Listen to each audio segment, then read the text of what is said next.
이제 지난주에 이어서 하겠습니다.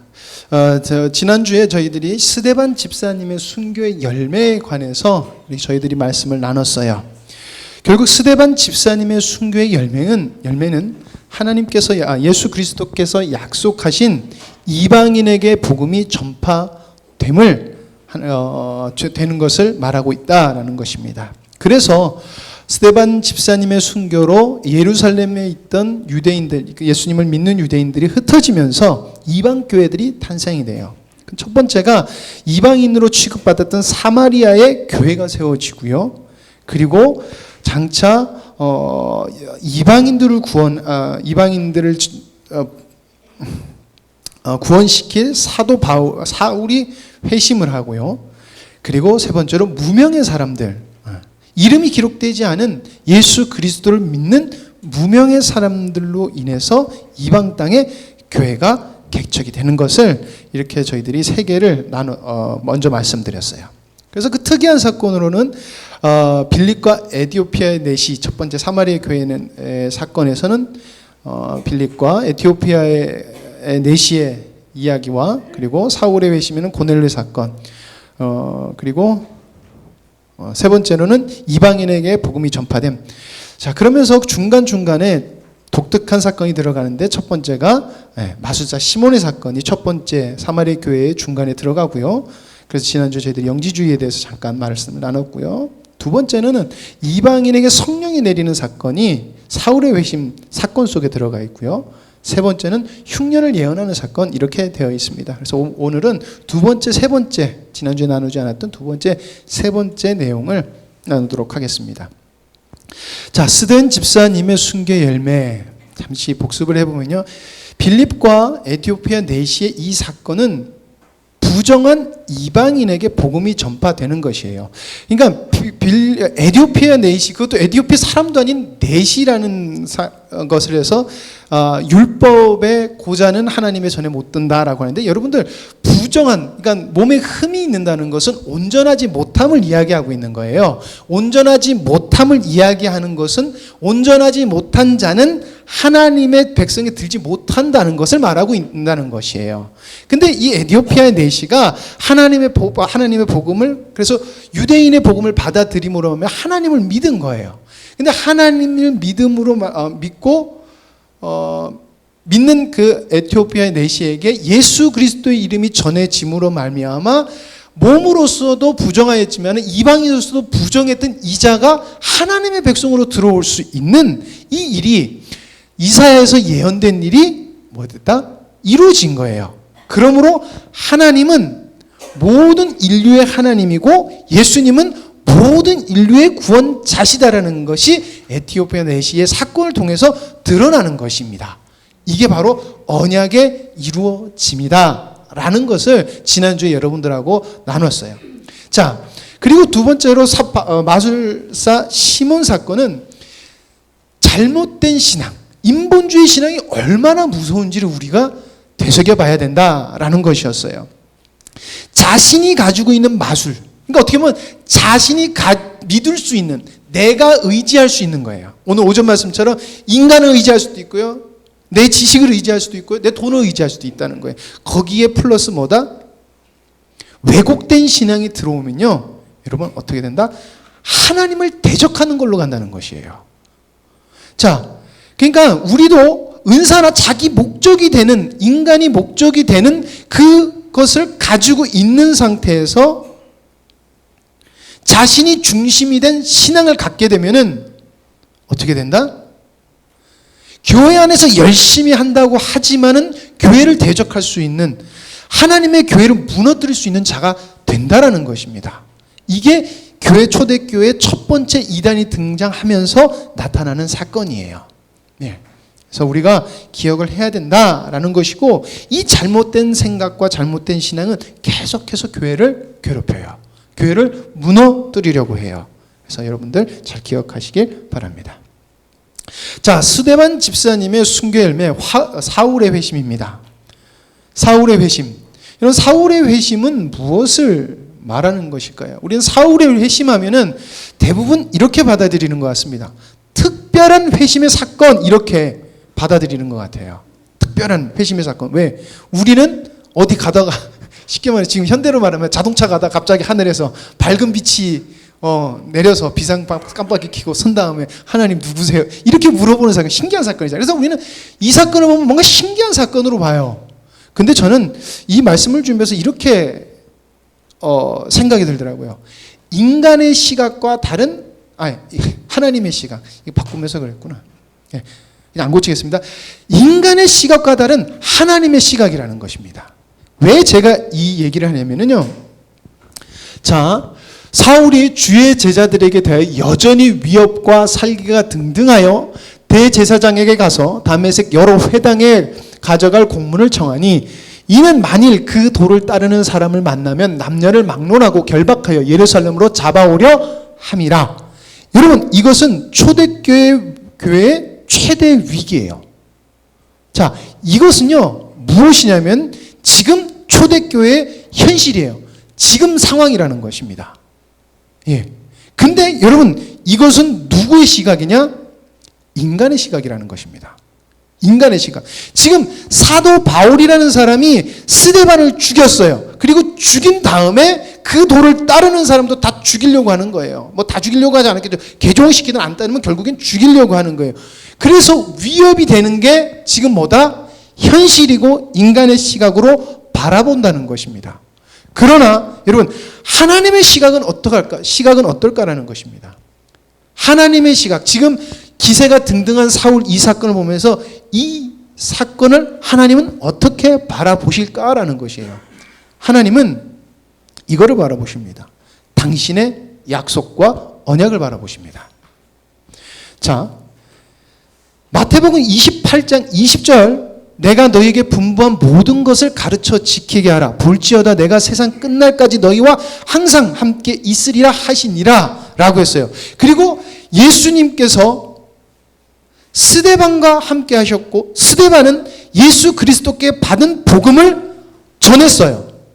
그리고 순교했어요. 자, 순교한 거 일단 빼고 전했어요. 예수님이 스데반과 함께 하니까 어떤 역사가 벌어졌느냐? 바로 스데반을 죽인 사울을 예수님이 만나 주셨다는 것이에요. 여러분, 인간의 시각과 전혀 다른 일이 벌어졌다는 것이에요. 인간의 시각은 지금 저기에 우리를 다 죽일 수 있는 최고의 기세 등등한 사람을 우리는 위협으로 보지만은 하나님은 그 사람을 변화시켜서 복음을 전하실 거라는 것이에요. 여러분, 우리의 시각으로 바라봐서는 안 돼요. 누구의 시각? 하나님이 어떻게 약속하셨는가? 이게 중요한 거라는 거예요. 그러면 하나님은 하나님의 일을 해 나가신다는 것입니다. 자, 같이 한번 읽어보도록 하겠습니다. 시작. 현실은 하나님의 시각이 아니다라는 것입니다. 여러분, 사람들이 그래요. 세대가 어렵다. 여러분, 세대는요 늘 어려웠고요. 세대는 늘 복음 전하기 어려웠어요. 그러나 예수 그리스도와 함께하는 곳에는 늘 복음이 전해졌다는 것이에요. 여러분, 내가 전도하는데 전도 안 돼요 라고 이야기를 하십니까? 내가 믿고 의심치 않고 낙심하지 않으면은 하나님은 구원받는 자를 반드시 구원시키시는 게 하나님이에요. 그럼 우리가 할 게 될 건 뭐예요? 끝까지 복음을 전하고 끝까지 그리스도와 함께 하루하루를 살아가는 것이 중요합니다. 되고 안 되고는 우리들의 생각이에요. 우리들의 생각. 그 누구죠? 그 10만 번의 기도 제목 누구죠? 갑자기 영국의 기도 조지 뮬러. 예. 조지 뮬러가 평생의 기도 제목을 쓰고 기도를 하셨다고 그래요. 다 응답받았는데 하나만 응답이 안 됐다고 그래요. 그게 뭐냐면 자기랑 가장 친한 친구가 예수님을 안 믿었대요. 그런데 조지 뮬러가 죽고 나서 그 장례 행렬을 보고요. 야, 진짜 내 친구가 믿는 예수님이 진짜 하나님이 맞다. 제가 맞다라고 그래서 결국엔 그 사람이 예수님을 믿었대요. 이게 응답된 거야? 응답 안 된 거예요? 응답된 거예요.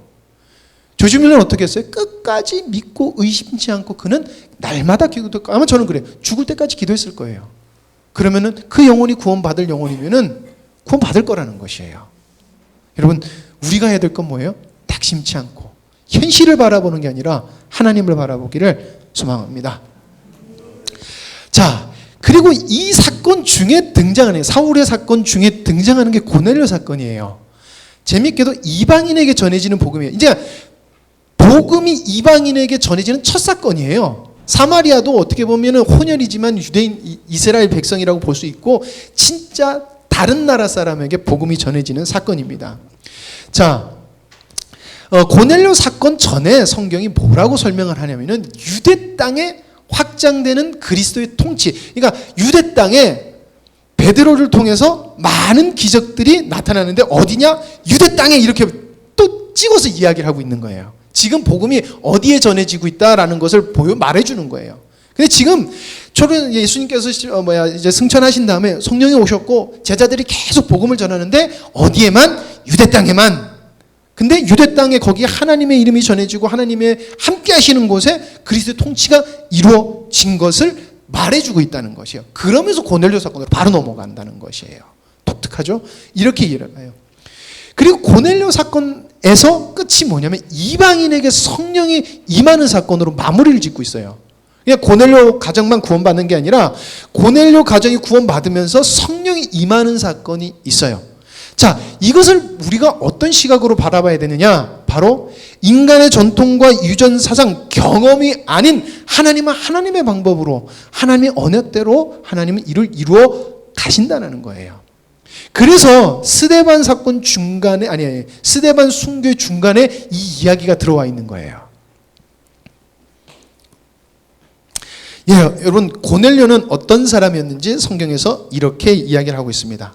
같이 읽어볼까요?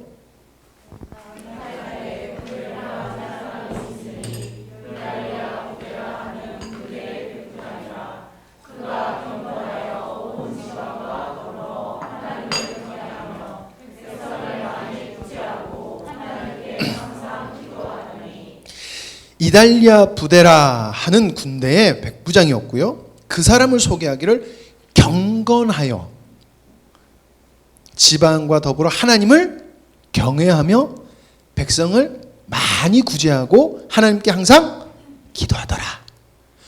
고넬료는 이방인이에요. 근데 이방인인데 하나님을 믿어서 하나님의 법을 지켜요. 그러니까 유대인들도 안 지켰던 이 법을 자기가 이방인인데도 불구하고 지키는 거예요. 왜? 하나님을 믿으니까. 지켰다는 거예요. 그래서 이방인이나 하나님의 백성으로 살아가는 거예요. 고넬료가. 예. 이런 고넬료에게 이제 베드로가 가는 사건이 우리가 아는 고넬료 사건이에요.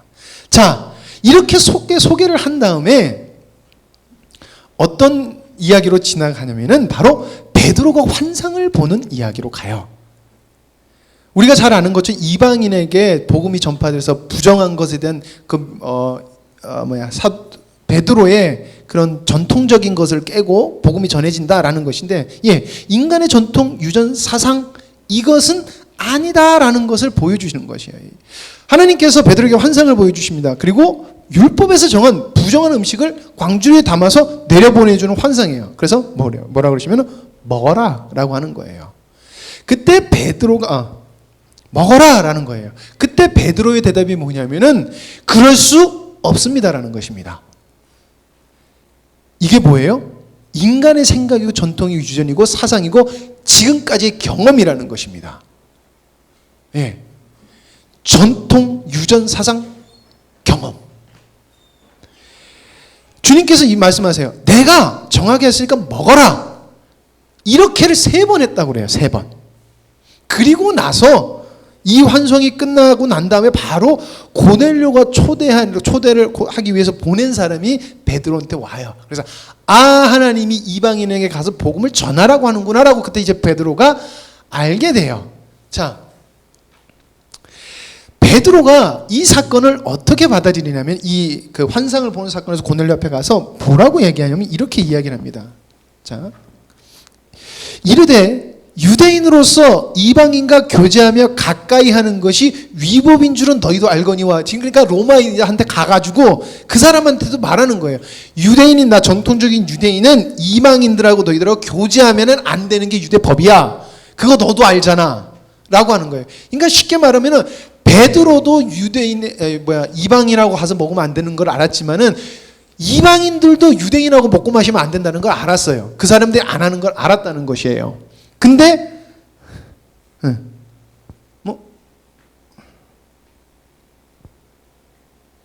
됐다. 예. 알거니와 하나님께서 내게 지시하사 아무도 속되다 하거나 깨끗하지 않다 하지 말라 하시기로 부름을 사양하지 아니하고 왔노라. 묻노니 무슨 일로 나를 불렀느냐라고 하는 것이에요. 그러니까 베드로도 우리가 생각하는 베드로는 완벽할 거라고 생각하잖아요. 그렇죠? 아니라는 거예요. 여러분들 베드로도 자기만의 생각이 있고 자기만의 전통이 있었고 유전이 있었다는 것이에요. 그러나 하나님은 그걸로 일하시는 하나님이 아닌 하나님의 계획대로 하나님의 말씀대로 일을 해나가시는 분이라는 것이에요. 그렇게 물어봤더니 고넬료가 하는 말이 이거예요. 네. 하나님께서 당신을 초대하라고 했습니다 라는 것이에요. 그러니까 고넬료의 상황이나 베드로의 상황이나 똑같은 상황이었어요. 고넬료도 그러니까 유대인이 오는 게 어떻게 그럴 수 있어고 베드로도 어떻게 그럴 수 있어 라는 상황인 거예요. 근데 둘 다 하나님 말씀을 순종하고 초대했고 왜 반신반의했을 거 아니에요. 왜냐하면 유대인 그것도 정통적인 사람이면 안 올 건데 근데 왔다는 것이에요. 자, 그리고 나서 하나님의 복음이 선포되는 것이에요. 자, 그래서 베드로가 이렇게 하죠. 자, 베드로가 여러분들 제가 조금 전에도 얘기했지만 베드로도 유대 전통과 유전과 사상 그동안의 경험이 어쩔 수 없이 있을 수밖에 없다는 거예요. 그래서 베드로가 나중에도 갈라디아 2장에 사도 바울한테 책망받는 사건이 있어요. 할례 받지 않은 이방인들하고 먹고 그러니까 교제하는 것을 할례 받은 사람들이 보면은 이상하게 생각하고 뭐라 그럴까봐 부끄러워했던 사건인데 이거를 사도 바울이 책망하는 사건이 갈라디아서에서 나와요. 이건 뭐예요? 베드로도 거기에 잡혀 있었다는 것이에요. 근데 만약에 그것을 사로잡혀서 하나님의 말씀에 그럴 수 없습니다라고 했다. 그럼 하나님의 복음이 전해졌다, 안 전해졌다? 안 전해진다는 것이에요. 자, 베드로 이방인과 함께 있으면 안 된다. 그래서 베드로의 전통적 사상은 복음을 유대인에게만 적용했던 것이에요. 그래서 뭐라 그러냐면 유대 땅의 베드로를 통하여 많은 기적들이 일어났다라는 것이에요. 그래서 유대 땅에만 이렇게 정하고 있었다는 것이에요. 그러나 그래서 고넬료 사건 전에 베드로를 통해서 유대 땅에만 복음이 전파됐다라고 성경이 이야기하고 있는 것이에요. 자, 그런데 하나님의 말씀에 따라 고넬료 집으로 가고 그리고 고넬료에게 일을 들으면서 베드로가 고백하는 것은 이것입니다. 베드로가 입을 열어 말하되 내가 참으로 하나님은 사람의 외모를 보지 아니하시고 각 나라 중에 하나님을 경외하며 의를 행하는 사람은 다 받으시는 줄 깨달았도다. 하나님은 누구의 하나님이다? 하나님은 하나님을 경외하고 의를 행하는 자의 하나님이라는 것이에요. 그러니까 아까 뭐라고 그랬어요? 고넬료가 어떤 사람이라고 그랬어요? 이방인으로서 하나님의 법을 지킨 사람이었다는 거예요. 그러니까 우리가 이건 이렇게 해도 좋은 건데 교회에서 우리가 아무리 예배를 드리고 헌금하고 섬긴다고 할지라도 우리가 하나님을 경외하지 아니하고 하나님의 의를 행하지 않으면은 우리도 하나님과 상관없는 사람이 될 수 있다는 것이에요. 굉장히 무서운 말이에요. 그래서 우리는 우리의 전통과 유전 사상 내 경험을 내려놓고 하나님이 어떤 하나님인 줄 알아야 된다는 거. 어떤 하나님인 줄. 그러니까 베드로도 하나님의 자기의 전통 유전 사상 때문에 하나님을 가둬놓고 있는 거예요. 그래서 하나님이 그걸 깨시고 순종했을 때 하나님의 역사가 이루어졌더라는 것입니다. 전통, 사상, 내 경험, 나의 지식, 나의 아니다라는 것입니다. 자, 그리고 나서 이제 베드로가 설교를 합니다. 사도행전 10장 36절 43절 말씀이에요. 자, 그 주제는 좀 길어서 제가 요약을 했습니다. 만유의 주 되신 예수. 만유의 주 되신 예수라는 건 무슨 말이냐면은 모든 인류의 주인 되시는 예수 그리스도라는 것입니다. 유대를 넘어 온 인류의 구원주, 주 되신 예수님을 선포함으로 시작이 됩니다. 그리고 이 예수 그리스도를 무엇으로 주셨다? 말씀으로 주셨다는 것이에요. 오늘 이렇게 말씀으로 주셨다는 것입니다. 그리고 말씀대로 예수께서 오셨다는 것입니다. 그리고 그 예수는 누구냐? 화평의 예수님이라는 것입니다. 화평의 예수님. 하나님과 사람, 그리고 사람과 사람, 유대인과 이방인, 모든 것을 허무시는 예수 그리스도, 화평의 예수님이라는 것이에요. 그래서 여러분, 우리가 가는 곳마다 여러분 분쟁이 멈춰야 되는 게 맞아요. 예, 뭐 우리가 간다고 갑자기 어떤 큰 게 없어지지 않았겠죠. 내가 문제를 일으켜서는 안 된다는 것이에요. 그냥 엄밀히 말하면요, 교회에서 분쟁이 있다라고 하는 것은 무슨 이유를 막론하고 잘못된 거예요. 다 지금 자기 생각을 가지고 있어서 내 생각이 옳으네, 저 생각이 틀리네 라고 이야기를 할 수 있지만 결론적으로는 화평이 임하지 않은 것은 그 안에 예수 그리스도께서 함께하지 않는다는 것입니다. 그렇기 때문에 부딪힘이 있으면 반드시 잠잠하고 하나님이 원하는 것, 예수 그리스도가 원하는 게 무엇인지 여쭤봐야 돼요. 그리고 화평한 길로에서 이루어가야 되는 것이에요. 자, 이런 예수 그리스도 이 땅에 오셔서 증거하셨는데 무엇이냐? 바로 공생의 기간 동안 설교를 하셨고 이적들을 베푸셨으며 죽으셨고 부활하셨어. 근데 그것의 증인이 누구다? 우리가 그 사람들의 증인이야 라고 이야기를 하는 것입니다. 그리고 그 부활하신 주님을 우리가 만나고 같이 밥도 먹었어. 같이 먹었다는 건 뭐예요? 그 사람하고 함께 했다는 것이에요. 자, 근데 그 부활하신 예수님 뭐라 그랬는 줄 알아? 부활하신 예수님 말씀을 전하셨는데 구원주의자 심판주로 오실 것을 너희들이 전하라고 한 거야. 나를 믿는 자는 구원을 받고 나를 믿지 않는 자는 장차 오시는 그분이 심판주로 오실 거야. 그래서 믿지 않는 자는 구원을 받지 못하고 믿는 자는 구원을 받는다. 이거 전하라고 하셨어 라는 것이에요. 그러니까 여러분, 우리가 전해야 될 복음을 지금 베드로가 말해주고 있는 것이에요. 여러분, 우리는 반드시 이것이 있어야 돼요. 여러분, 우리는 예수님을 잘 전하려고 하지 마. 잘 전할 필요가 없어요. 예수님을 있는 사실, 예수님 있는 그대로 전해야 돼요. 사람들이 이해할까 못할까 걱정하지 마세요. 예수님이 있는 그대로 전하셔야 돼요. 어차피 우리가 믿는 거 세상 사람들을 보고 믿으라 그러면요, 안 믿어요. 믿을 수가 없는 거예요. 왜냐하면은 하나님의 이야기이기 때문에. 그러면은 구원하는 것도 누가 하신다? 하나님이 하신다는 것이에요. 바로 그 기적이 일어난 것이 바로 또 고넬료 사건이다라는 것입니다. 자, 그래서 베드로가 결론을 지어요. 그에 대해 모든 선지자도 증언하되 그를 믿는 사람들이 다 그의 이름을 힘입어 죄사함을 받았다 하였느니라. 자, 이렇게 설교를 마무리 져요. 그때 이제 일어나는 사건이 바로 이 사건이에요. 베드로가 이 말을 할 때 성령이 말씀 듣는 모든 사람에게 내려오시니 베드로와 함께 온 할례받은 신자들이 이방인들에게도 성령이 부어주심으로 말미암아 놀랬다라는 것입니다. 그러니까 지금 여기 있는 사람들조차도 복음은 전할 수 있어까지도 될 거예요. 그런데 성령이 이방인들에게 내려 놀란 거예요. 이들도 정통과 사상, 유전, 자기들의 지식에 갇혀 있었는데 하나님 그걸 다 부셔뜨리는 거예요. 그리고 나서 복음이 전해지는 것이에요. 그들이 놀랐던 이유가 이는 방언을 하며 하나님을 높이 들림이더라. 하나님을 영광 돌렸다는 것이에요. 여러분, 이 구절 보니까 생각나는 게 어떤 사건이에요? 방언을 말하며 하나님께 영광을 올려드렸다. 이게 언제 있었던 사건이에요?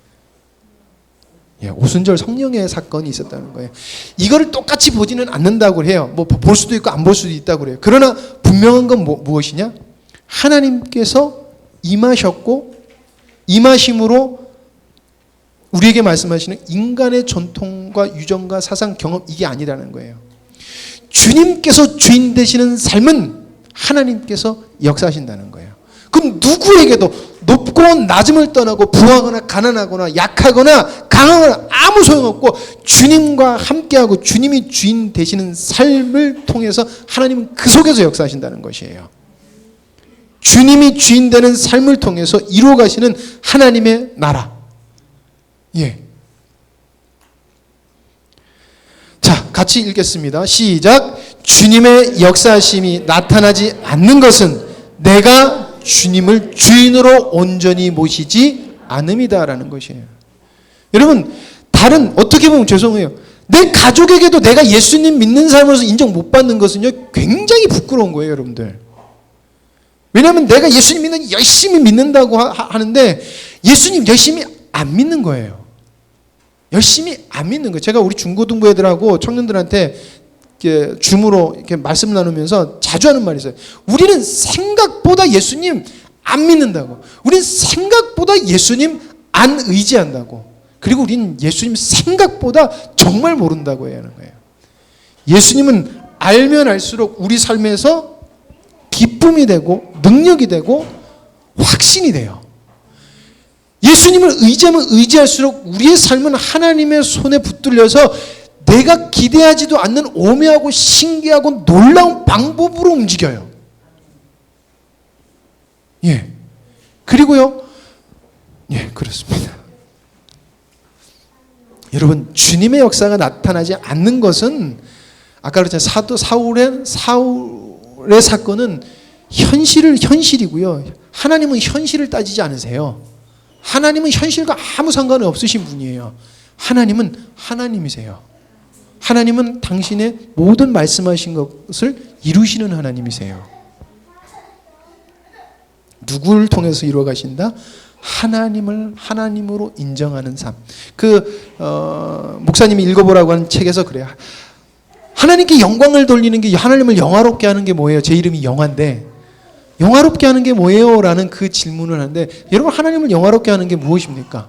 앞에서 아주 아름다운 목소리로 찬양하고 웅장하게 찬양하고 돈 많이 드리고 아니라, 그분이 그러시더라고요. 하나님을 영화롭게 하는, 하나님, 신을 영화롭게 하는 방법, 유일한 길은 하나님을 하나님으로 그대로 인정하는 거라는 거예요.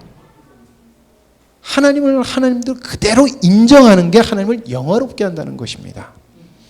거기에 역사가 이루어진다는 것입니다. 우리가 사도 바울처럼 그런 아주 놀라운 사건이 있어서 우리가 신앙이 좀 더 덜할까요? 아니에요. 사도 바울은 날마다 죽노라 하면서 하나님을 하나님 되게 인정하고 하루하루 날마다 죽노라로 살았어요. 하나님을 하나님 되게 여기고 살았어요. 우리는 그렇지 못하기 때문에 사도 바울과 같이 안 되는 것이에요. 그러니까 누구가 더 큰 은혜, 큰 농가를 봐서 그렇게, 그건 다 내 핑계라는 것입니다. 현실이라는 것이에요.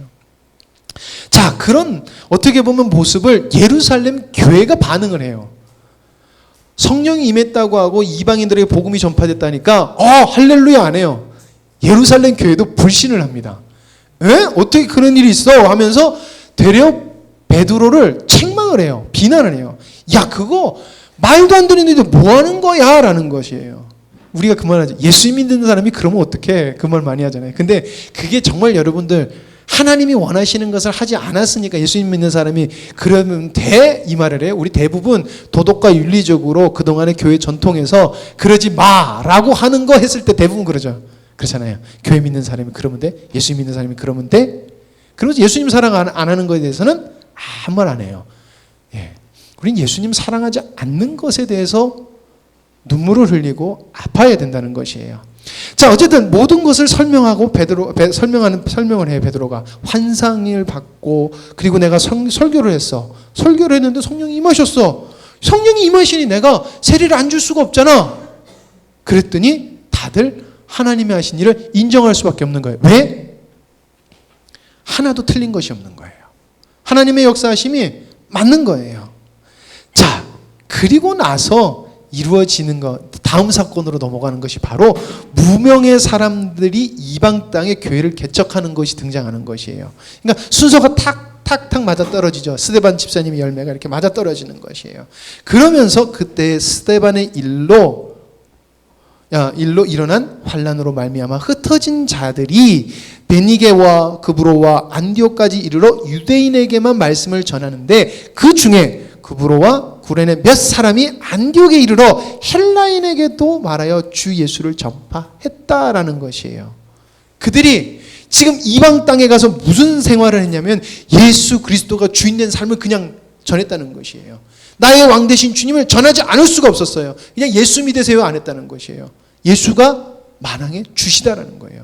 당신이 믿든 믿지 않든 하나님은 하나님이시고 우리의 구원주시고 믿지 않는 자는 심판하시는 주시다. 믿는 자는 구원받는다. 이거였다는 거예요. 예수 믿고 복 받으세요. 우리 예수 믿고 교회 가면 좋아요. 네, 좋죠. 이런 인간적인 것으로 하지 않았을 거라는 것이에요.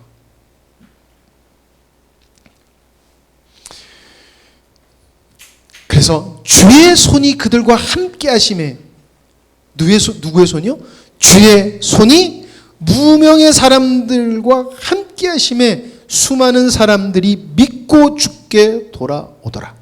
예루살렘 교회가 이 사람들의 소문을 듣고 바나바를 안디옥까지 보내니 그가 이르러 하나님의 은혜를 보고 기뻐하여 모든 사람에게 굳건한 마음으로 주와 함께 머물러 있으라고 하니, 바나바는 착한 사람이요 성령과 믿음이 충만한 사람이라.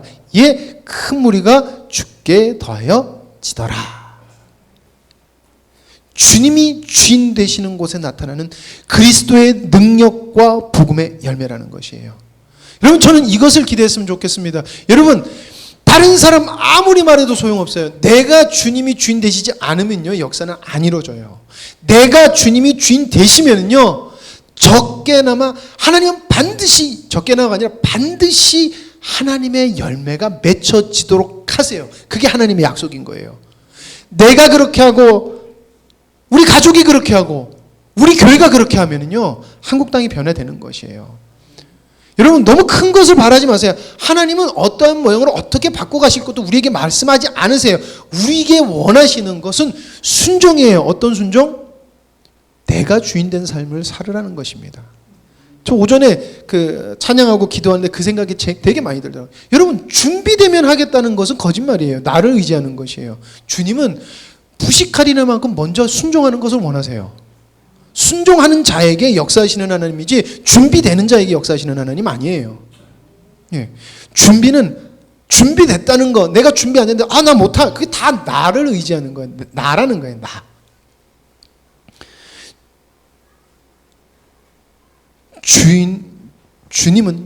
주님이 주인 되시는 곳, 이것도 고치다 그랬는데, 주님이 주인 되시는 곳에 주님은 나타나세요. 그러니까 여러분들, 주님이 나타나시려고 하면은 주님이 주인 되는 삶을 사시면 됩니다.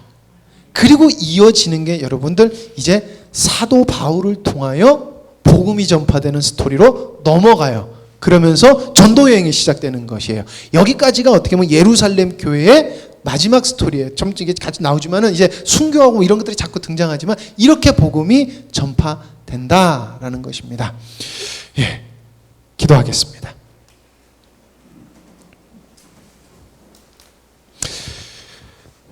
아버지 하나님, 주님의 이름으로, 그리고 주님을 의지하며 주인이 주인 되시는 그곳에 주님께서 나타나셨던 주님은 지금까지 역사하셨고 앞으로도 주님께서는 역사하실 줄 믿습니다. 주님 의지하여, 주님 믿어, 주님을 주인으로 삼아 하나님의 그 복음에 동참하는 저희들 되게 하여 주시옵소서. 아직도 헛된 것을 의지하고 헛된 것을 바라며 아무 쓸모없는 썩어져 갈 것을 의지하며 살아가는 저희들 되지 않고 주님을 의지하며 살아가는 저희들 되게 하여 주시옵소서. 아버지 하나님, 오전에도 세상을 의지하는 것이 얼마나 어리석은 것인지를 저희들이 바라봤습니다. 모든 것을 승리로 이끄시고 모든 것을 완성하시는 분은 하나님인 줄 저희들이 믿사오니 하나님 아버지 저희들이 지혜로운 자 되어 하나님의 열매를 맛보며 나가는 저희들 되게 하여 주시옵소서. 된다라고 이야기를 하는 것은 내가 할 수 있다라고 내 최면을 거는 것이 아니라 그것이 약속이기에 된다, 될 수밖에 없다라고 고백하는 저희들 되게 하여 주시옵고 그 고백을 의지하며 그 고백의 주인 되신 하나님을 의지하며 나가며 결국 열매 맺고 주님께 영광과 찬송을 드리며 정말 주님이 주시는 기쁨을 누리는 저희들 되게 하여 주시옵소서. 저희들에게 먼저 십자가의 복음이라는 창조 의도라는 정말 소중한 복음을 하나님 주신 주님 감사와 영광을 올려드립니다. 귀한 것을 받았으나 헛되이 보내는 주님 앞에서 악한 모습으로 저희들이 살아가는 것이 아니라 그 열매가 저희들의 가정 속에서 나의 삶 속에서 아름답게 맺혀짐으로 말미암아 정말 주님이 마지막 시대를 보내고 있는 이 땅에 주님의 마음을 흡족해 드리는 저희들의 삶 되게 하여 주시옵소서. 모든 것을 주님께 맡겨오며 예수님의 이름으로 기도드립니다. 아멘.